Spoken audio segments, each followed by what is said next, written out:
Hello from the studio of the World Economic Forum at the Sustainable Development Impact meetings in New York. I'm Mirek Dušek, Managing Director at the World Economic Forum.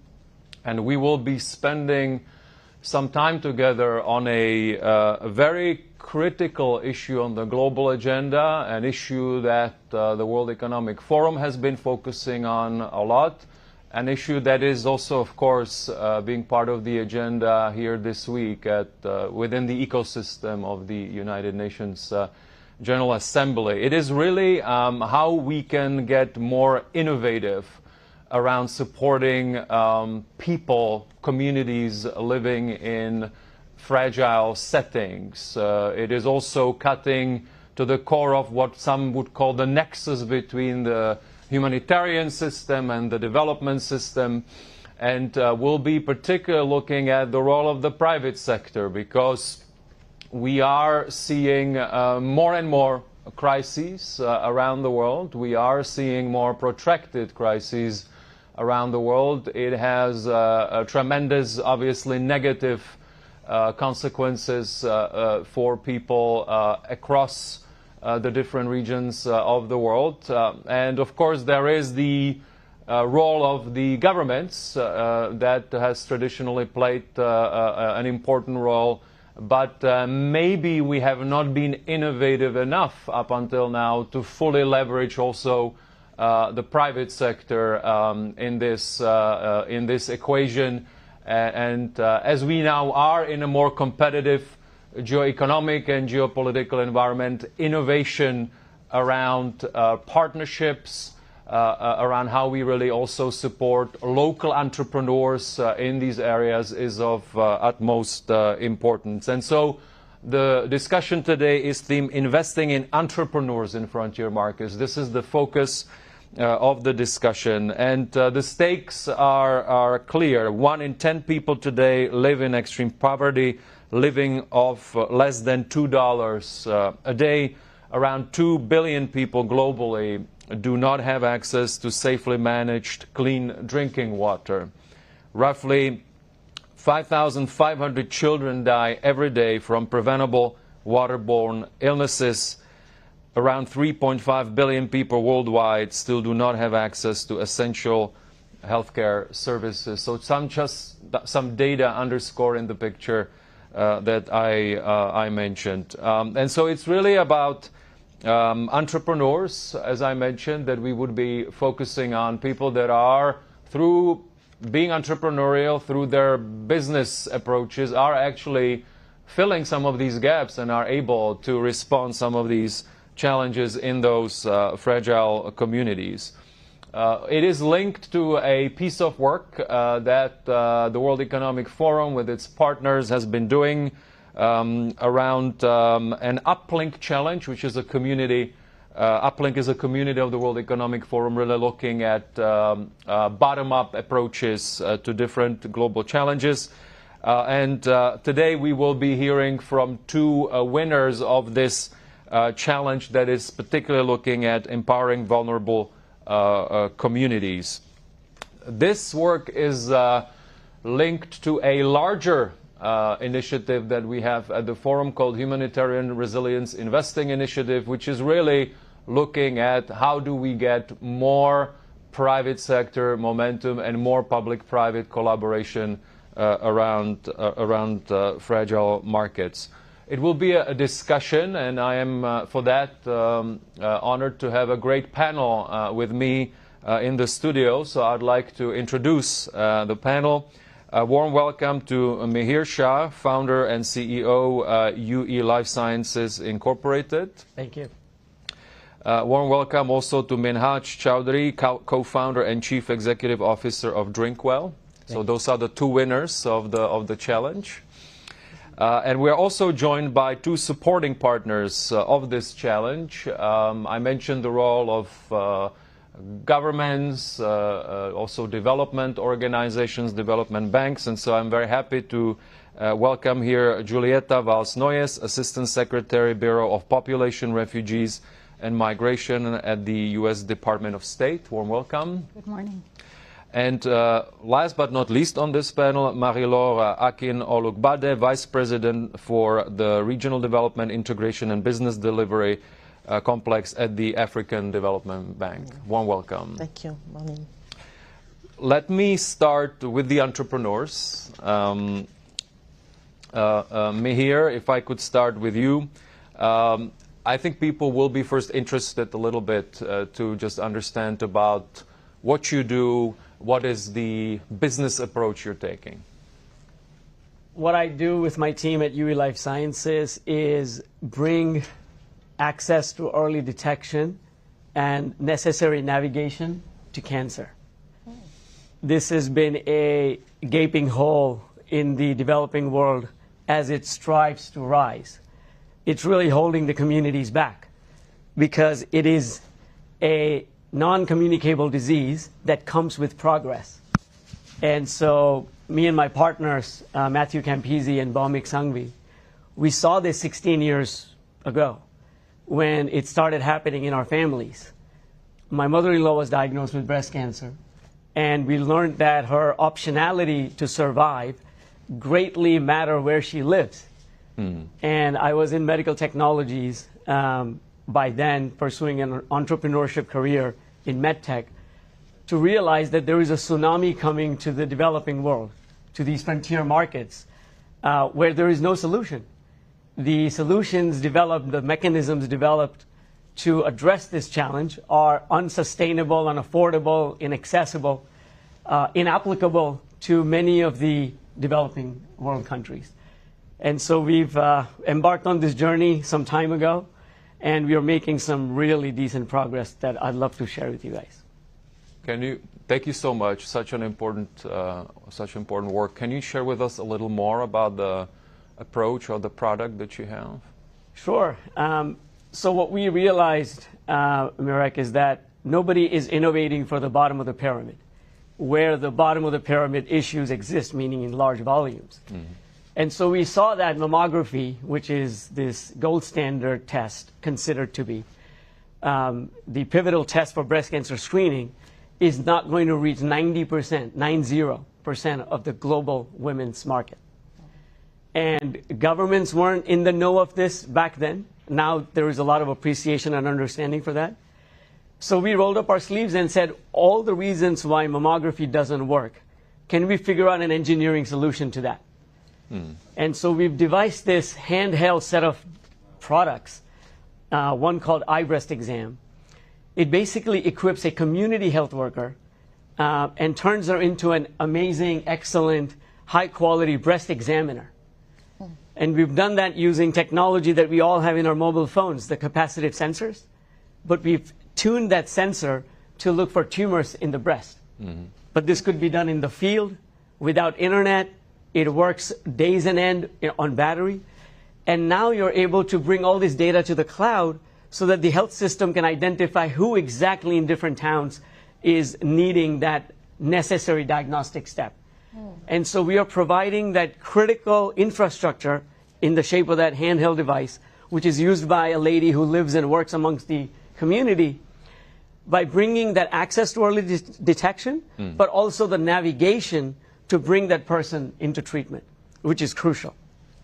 Very interesting, and I'll still come back to you. Inhash, if I could go to you with the same question, help us understand a little bit what you're doing, what is your approach, and maybe also where you work. Sure. So which geographies? Yeah. Let me start with the problem that we really focus on, which is what we believe is free water is the most expensive water. And what we mean by that is, when you mentioned the 2.2 billion people who lack access to safe water, it's not like those people have been unserved. There have been numerous development finance institution funding, municipal service schemes to try and provide these last mile folks with safe drinking water. But the issue we find is what we call the build, neglect, rebuild vicious loop of infrastructure financing that plagues not just water, but many of the energy and other infrastructure sectors. Specifically, if I double click on water, what we've learned is usually when you have a massive mega water treatment plant, the way the procurement works is you'll have a development finance institution give a loan to a utility, a municipality, whether it's urban or rural, and whoever is what's called L1, the lowest cost bidder for the capital cost, will win the project. And let's say 3 years later, that winner might have given some shoddy work because they had the lowest cost. And naturally, the pipes, the tube wells have decayed. And as a result, the water that's flowing out of those infrastructure is now contaminated or polluted. In our case, we work in Bangladesh and India. We're tackling the arsenic water crisis, which the World Health Organization called the largest mass poisoning in human history. And so in just Bangladesh and India, there's 150 million people who are consuming arsenic-contaminated water. You can't see it or smell it, but if it's in your water, within 3 to 5 years, you'll get arsenicosis, this incurable cancer-causing disease. Heavy metals like not just arsenic, but even fluoride, which impacts 120 million people in India, results in children under 5 who are drinking. There's actually a way you can have too much fluoride in the water, more than 1.5 milligram per liter. Because I know in the US we like to add fluoride in our swimming pools. But if you have too much fluoride, you'll get skeletal fluorosis, so you'll have ingrown arms and feet, mottled teeth. And so when we look at the health outcomes being impacted by water, we thought, how can we solve this at the water source? And at Drinkwell, what we do is 2 things. First, we've invented a proprietary hybrid ion exchange resin, which are like small beads, that can remove arsenic, fluoride, iron from groundwater while protecting 99% of the input water. So if you use, for example, traditional reverse osmosis and you put in 100 liters of water, you'll only get 50 liters of product water. And the balance 50 liters is actually wastewater. Because we selectively remove just the contaminants that are bad, we can be a lot more efficient. And the other thing is we can reuse the resin. So unlike, let's say, a traditional Brita filter, if you have that in your home, where after 6 months you have to throw it away and replace it, we can regenerate the resin, and we can actually reuse that same batch for 5 to 7 years. That's really, really crucial in these remote rural parts where we operate. But what we learned is, and we manufacture this in Calcutta, West Bengal. In fact, my co-founders were Fulbright fellows. We met as Fulbright researchers. I am actually a Bangladeshi American, so I was born in the U.S. My parents are from Bangladesh. And what we learned was that it's not just about having a local supply chain, but it's also about the delivery mechanism. And that's when we hit this issue with the build, decay, rebuild cycle. And what we do now is what we call a win-win public-private partnership, where we'll co-invest in water infrastructure in partnership with utilities.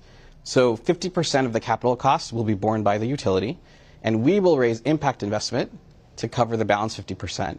And then from day one, we'll do a revenue share.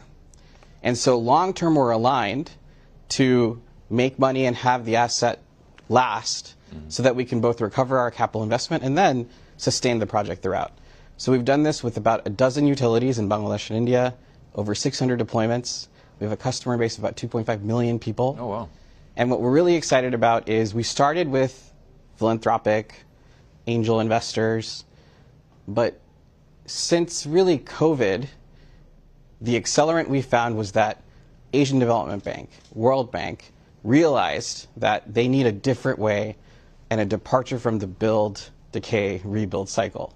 And so we've finally now been able to, through partnerships directly with their task team leaders who work in country with client utilities, found a way to hardwire our model in their mega loans, in their aligned projects with utilities. That way, we're not competing against utilities, we're actually working in partnership with them to build water security. Thank you so much. Very interesting. Moving to Giulietta. So you are supporting this initiative. Thank you so much. Maybe just a general question, why does it make sense for your institution to support approaches like that? So thanks for the question, Merrick. I run the part of the State Department that engages in humanitarian diplomacy and manages humanitarian assistance, as well as our refugee admissions program. And the reality is that with 120 million forcibly displaced people around the world at this moment, and those numbers growing every day because of conflict, criminality, the effects of climate change, persecution, more and more people are in need of assistance just to survive. And the sad reality is that the humanitarian assistance funding is simply not keeping pace with the need for this assistance.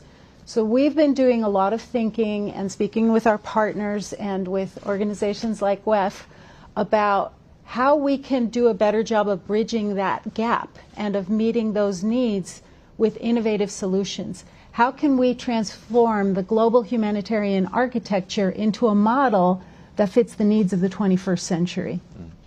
And in having those conversations, we have concluded that it is critical to look at a whole of society approach where we bring together humanitarian actors, development actors, the private sector, both private philanthropy and businesses, investors, and above all, I want to emphasize bringing in the people affected so that they can share their voice and they can provide their perspective on how to meet the needs that they're experiencing.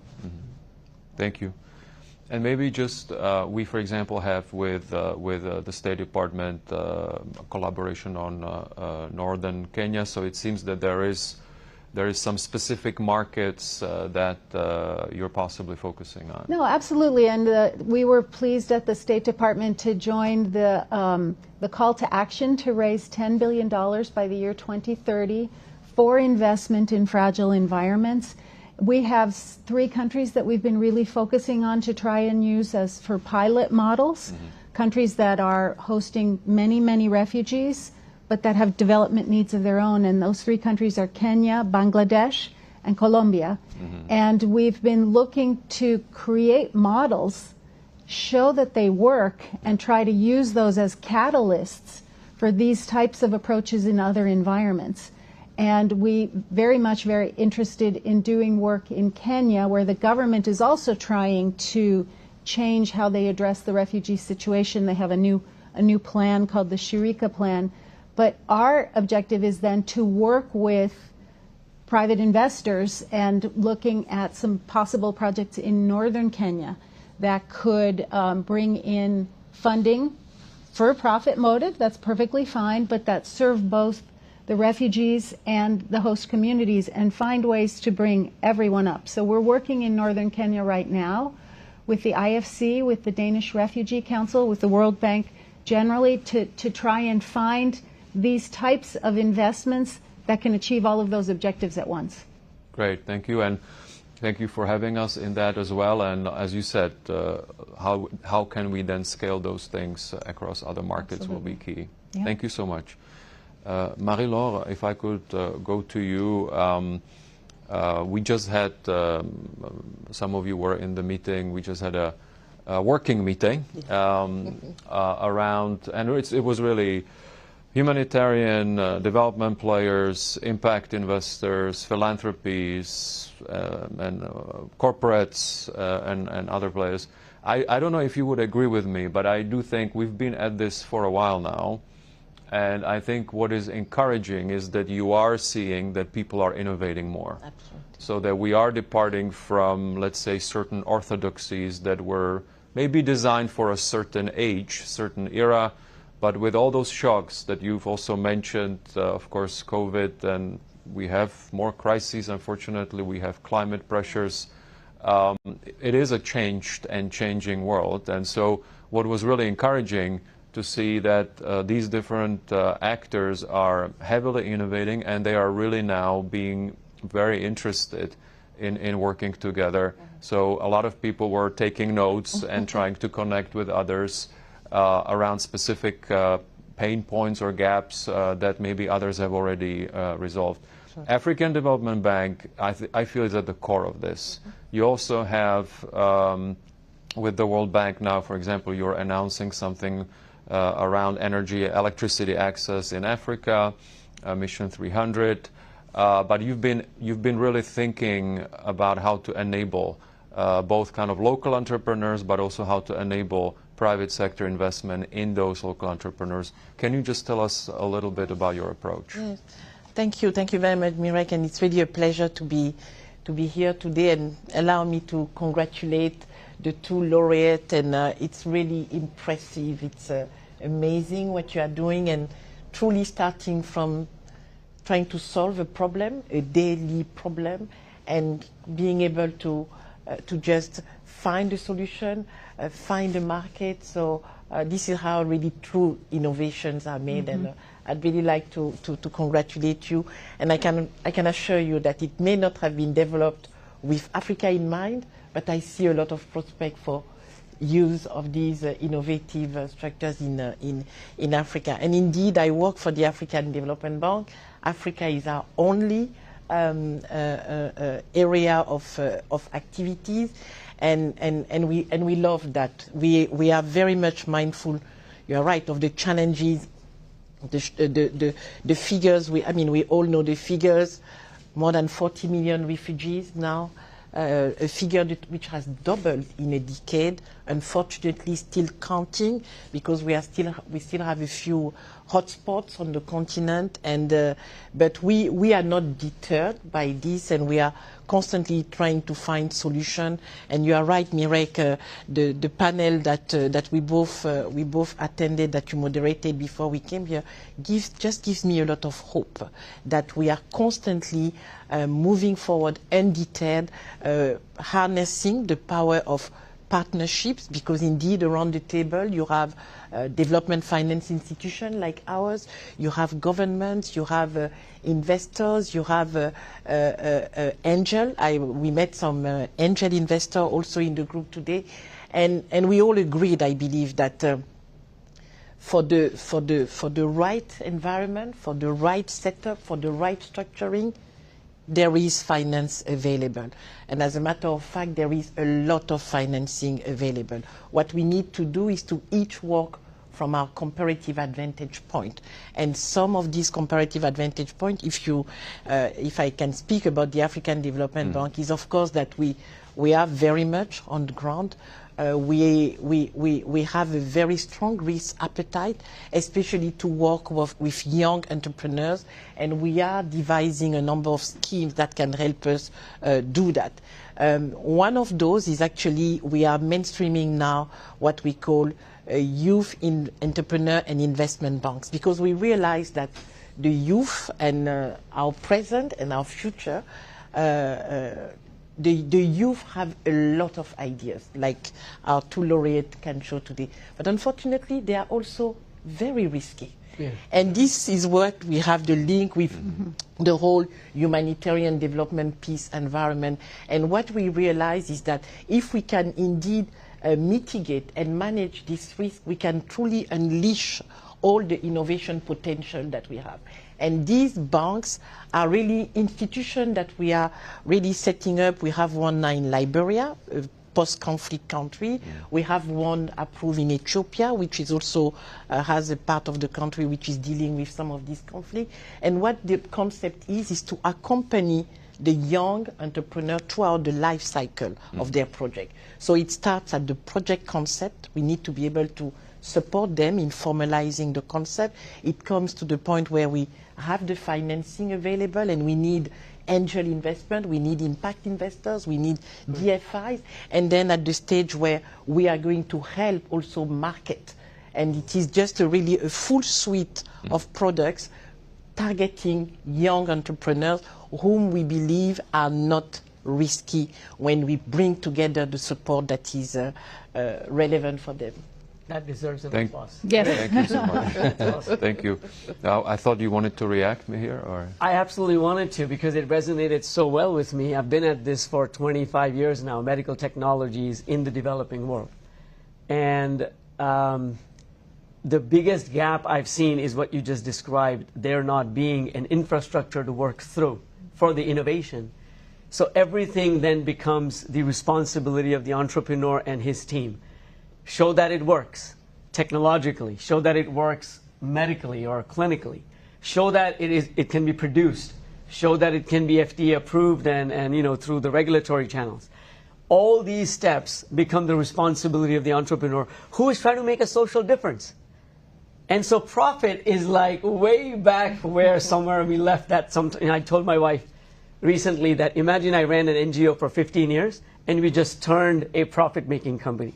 Because now we are at a place where we have scale, we have healthy revenues, we are growing, but an infrastructural support that fosters the innovation from academic, and that's where our technology comes from. We licensed it from Drexel University. And before you know it, it's in Fiji, and before you know it, it's in India, and it's actually making a difference.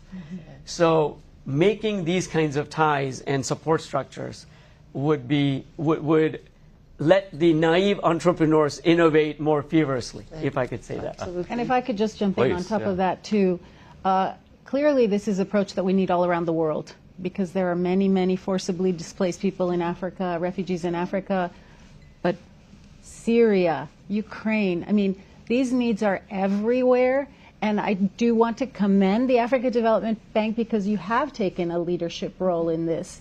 We have been looking at the U.S. State Department at how we take this approach and go global and work with partners all around the world on these issues all around the world. But the Africa Development Bank is really leading the way on this approach, and we are now bringing in the Inter-American Development Bank and the Asia Development Bank to look at what you are doing so successfully. Thank you. You want to react? Thank you. Thank you very much. And it is thanks to the support also of the United States government, whom, as you know, is one of the largest shareholders in the bank. And it is with this support, it is with a recognition of the reality on the ground, which is, you know, we see a lot of rays of hope, especially when we see young entrepreneurs, and you represent all the young entrepreneurs of the world, and it is really the ability to innovate. It's the ability to get this approach to, we are not going to be deterred, we will constantly continue. And in that we've had a very strong leadership of President Adesina. As you know, he's been called the optimist in chief, and there is no problem that we you know, with a bit more changing the thinking hat, we can get to the solution. So we are determined, because it is important. It is important for us to invest, of course, in this fragile setting. It is important to realize that the refugees. I mean, I visited a refugee camp in South Sudan, for example, and it is very important to realize that refugees are not. Unfortunately, there are many who are now born in refugee camps, but there are people who overnight their lives have changed. I met engineers in refugee camp. I met professors of university. I met agriculture agronomists in refugee camps who, just a week ago, were in full employment with a life with their family. And when they get to the refugee camp, they don't lose their knowledge. They may lose a lot of what made them, but they still have these abilities, and we need to be able to harness that. And this is why it's so important for us when we work in the humanitarian, peace, security nexus. It's very important to realize that we need to focus very much on the beneficiaries, on whom we are trying to find solutions for. Let us listen to them, and we will be very surprised that a lot of solutions will come from the beneficiaries themselves, and that has to be taken into consideration. And sometimes the development world, we seem to be talking to ourselves up there. And what I think one of the conclusions from the previous panel is that let us have a more bottom-up approach now. Let us bring in more of the actors who are really in the field on a daily contact with this type of problematic, and limit a little bit that high-level strategic thinking. Things are happening on the ground, and we need to harness these very successful stories and change the way we operate and avoid working in silos. Sometimes there's also unhealthy competition when we do not really focus on the beneficiaries of all that we are trying to do. So this is certainly the approach that we are really forging ahead with, and we have a lot of partnership, different type of partnership. I mean, I've been in my employment for the past 30 years, but I have never seen the power of partnerships, different type of partnerships like in the past few years. So big problems come with big solution, innovative partnership, and just a different mindset. Yeah. No, thank you. And I'll go to you, Minhaj. I think you want to react, but just to say that I do think that I happen to spend a lot of time working on the Middle East, so that there isn't enough knowledge of how rich the entrepreneurial ecosystem is among displaced people in various situations. And the other thing which you said I think is very important, we have these meetings here where we exchange knowledge. And as we said, I think we think now there is more innovation, more ideas. But to your point, how do we scale it across region? And how easily is it actually accessible, that knowledge? That you don't have to only convene here to know and take a note that someone else is doing that, but how can we do it more frictionless, seamless, more real time? So there could be a case to be made that we really need some kind of a dynamic repository of knowledge on these approaches because there's so many like-minded actors. You wanted to react, please. I think the beauty of these kinds of partnerships is if you think about, a startup and layers of risk, you have so I think of it like an onion, and at the very core in the center is this beautiful cash flowing, scalable business. But to get there, you have layers of technology risk, customer acquisition cost risk, financing risk.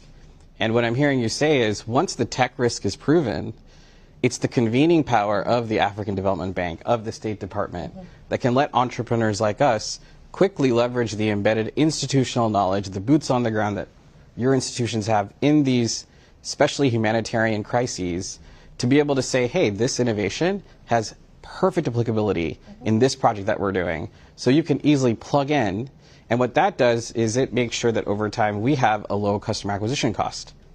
And that's beauty to the ears of the investors. Oh, yeah. And so if I can go to the investors and say, I have these channel partners who have institutional embedded knowledge relationships with these communities, and all I need to do is now work on unlinking how I can work from where I am today to that network, we can unlock and scale this innovation. I think it's the convening power that you guys have. It's not always the financing. And it's really exciting that you've also now realized the convening power you have and that we're worthy of a seat at the table to scale that once the technology is de-risked. No, I'm all smiles. Because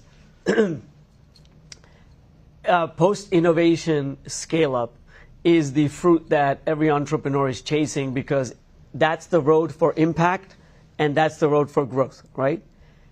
And the whole team, whether you're individual or with a small team, as I was, I think you were as well, right? You all take on that mental that we will stay in this game together no matter what it takes to get it past that zone. But then to arrive there and then to see that nobody else is there and you're going to have to do the next set of steps yourself is a daunting challenge.